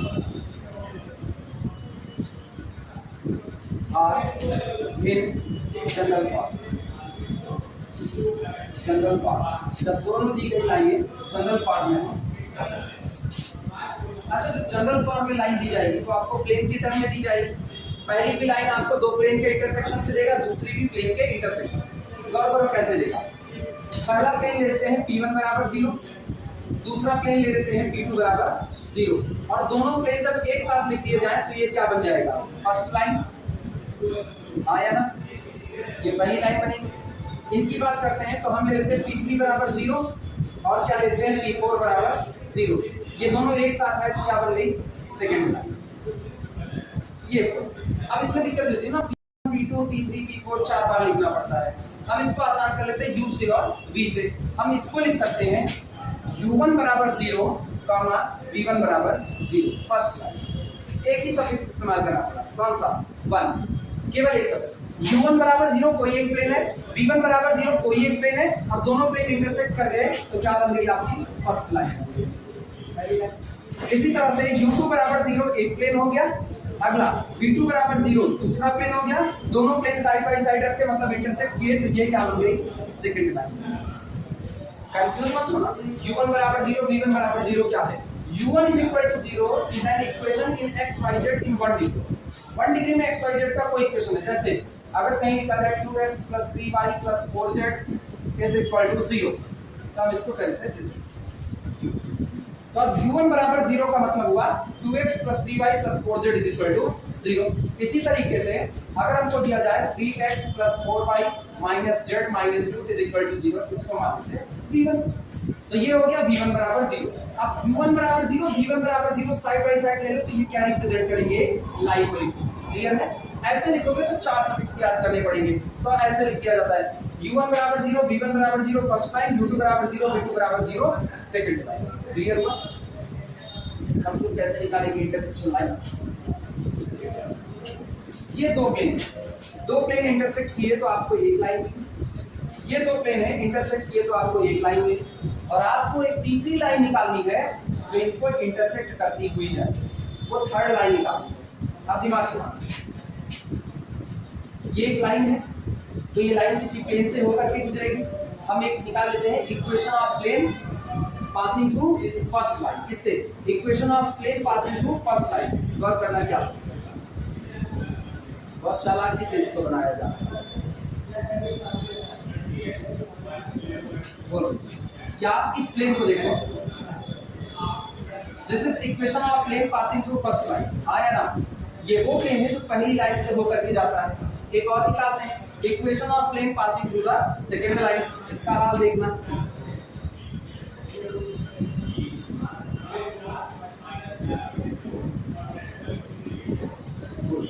ये प्लेन कौन, ये वो प्लेन है जो दूसरी वाली लाइन से होकर के जाता है, हाँ या ना। अब दोनों जहां इंटरसेक्ट किए हैं, क्या यही वो लाइन है कि नहीं? ये this is the line which intersect these two difference. समझ में आई कुछ बातें? फिगर इसका ऐसा बनाया जाता है, तुरंत का तुरंत समझ में आए। Equation of plane passing through first line निकालो, equation of plane passing through second line निकालो, और दोनों प्लेन को साइड बाय साइड रख दो। ये प्लेन उस लाइन को रिप्रेजेंट करेंगे जो इन दी गई दोनों लाइनों को क्या करेगी, इंटरसेक्ट करेगी। अब ये बताना, इस लाइन का इक्वेशन लिखा गया है, इस लाइन का इक्वेशन u1 बराबर 0, v1 बराबर 0, ये इसका इक्वेशन लिखा है। तो इस लाइन से होकर के जाने वाला, इस लाइन से होकर के जाने वाला प्लेन क्या लिखोगे, u1 प्लस लैम्डा v1 बराबर 0, यही प्लेन होगा कि नहीं? जो इस प्लेन का इक्वेशन मिल गया, u1 प्लस लैम्डा v1 बराबर 0। इस लाइन का इक्वेशन क्या दिया गया है, u2 बराबर 0, v2 बराबर 0, आया ना। तो ये बताओ इस प्लेन का इक्वेशन क्या मिलेगा, u2 plus lambda v2 is equal to कितना, 0। लैम्डा 1 और लैम्डा 2, सॉरी लैम्डा 1 रख दो और लैम्डा 2, क्लियर हो? दोनों को अलग अलग किया। लैम्डा 1 और लैम्डा 2 दो अननोन क्वांटिटी है। पहला केस याद करो, r1 और r2 दो अननोन क्वांटिटी, क्या कह रहे हैं, एक कंडीशन दी जाएगी। वैसे यहाँ लैम्डा 1 और लैम्डा 2 की वैल्यू निकालने के लिए आपको एक कंडीशन दी जाएगी। कंडीशन रख लो, क्या ये वाला प्लेन मिल जाएगा कि नहीं? वो कंडीशन अप्लाई करो, लैम्डा 1 मिला तो ये प्लेन मिला, और दोनों प्लेन मिले तो दोनों प्लेन को साइड बाय साइड रखोगे तो क्या मिलेगा, लाइन। हो गया, समझ में आई कुछ बात? तो जनरल दिया जाएगा तो इस तरीके से, क्लियर हुआ?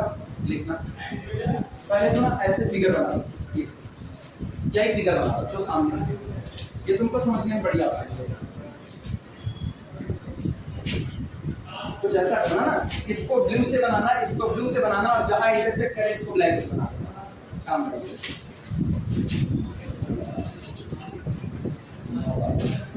फटाफट लिख लो, ये आर्टिकल करा दे, कल एक्सरसाइज सॉल्व करना, नहीं कल तो वो पिछले क्वेश्चन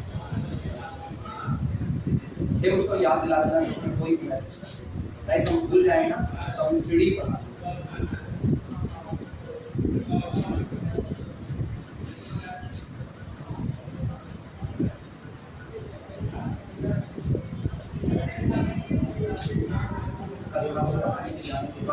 शॉपिंग लोगों का बचपन और जवानी यादगार बनाने वाले के चलते से हम लोगों के लिए गोल्डन निकला था। ऐसा हम लोग पूरे ऑटो में, मतलब उधर केनाई से लेकर के घर तक आते आते ऑटो में हम लोग केके का ही गाना अक्सर वही चलता था, खूब चले थे उसके सॉन्ग से।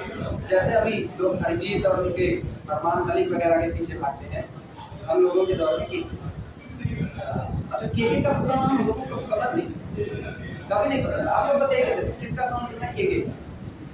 तब कैसे दिखती थी, हालांकि केके में मोबाइल का दौर आ चुका था, पेन ड्राइव या 2 GB वाला मेमोरी कार्ड होता सबके पास, आई लेके था गाने के पास विष्णु कुमार पूरा अब पता चलेगा। इसके पहले तो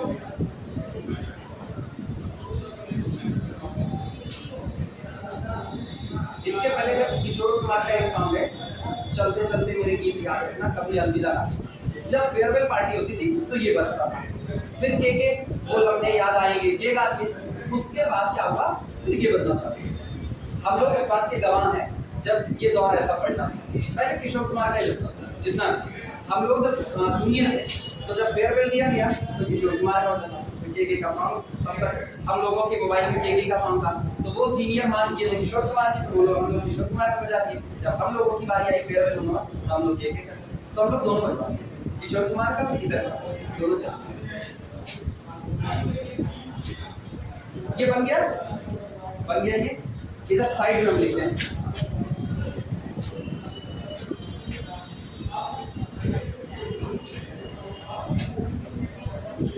लेट फर्स्ट लाइन u1 बराबर 0, v1 बराबर 0। सेकंड लाइन में u2 is equal to 0, v2 is equal to 0। पहली लाइन u1 बराबर 0, v1 बराबर 0। दूसरी लाइन आपकी हो गई u2 बराबर 0, v2 बराबर 0। Then plane through first line ये होगा u1 plus lambda 1 v1 is equal to 0। Plane through second line ये होगा आपका u2 plus lambda v2 is equal to 0। u1 plus lambda 1 v1 is equal to 0, दूसरा u2 plus lambda 2 v2 is equal to 0। we can find out